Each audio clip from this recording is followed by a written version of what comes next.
Magandang araw po. Narito na po ang magiging lagay ng panahon ngayong araw ng Linggo, October 12, 2025.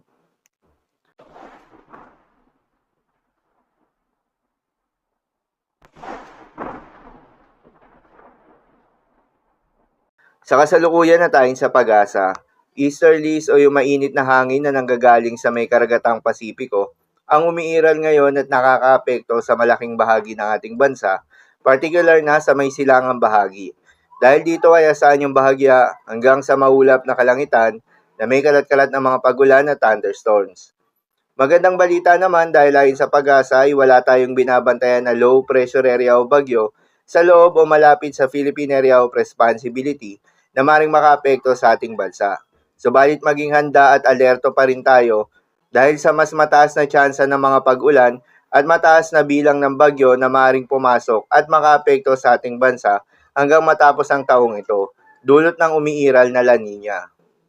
Para naman sa magiging lagay ng panahon ngayong araw ng Linggo, dahil nga sa epekto nitong easterlies, asahan sa Aurora at Quezon ang maulap na kalangitan na may kalat-kalat ng mga pagulan at thunderstorms. Posible ang mga pagbaha o pagguho ng lupa due to moderate to at times heavy rains.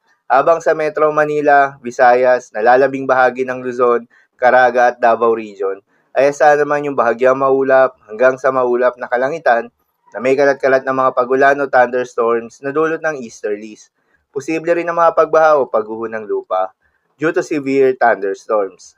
At sa nalalabing bahagi pa nga ng Mindanao ay asahan naman yung bahagyang maulap hanggang sa maulap na kalangitan na may kalat-kalat ng mga pagulan o thunderstorms na dulot naman ng mga localized thunderstorms. Posible rin ang mga pagbaha o pagguho ng lupa due to severe thunderstorms.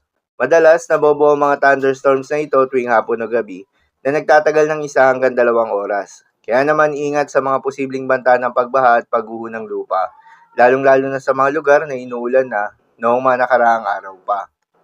Para naman sa magiging lagay ng mga dagat baybayin, ayon sa pag-asa ay wala tayong nakataas na gale warning sa anumang seaboards ng ating bansa.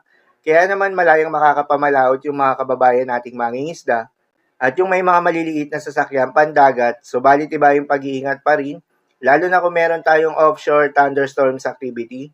Asahan yung paglakas ng hangin dahil kakakibat nito ay pagtaas rin ng mga pag-alon. So yun lamang po para sa lagay ng panahon ngayong araw ng Linggo. Keep safe everyone.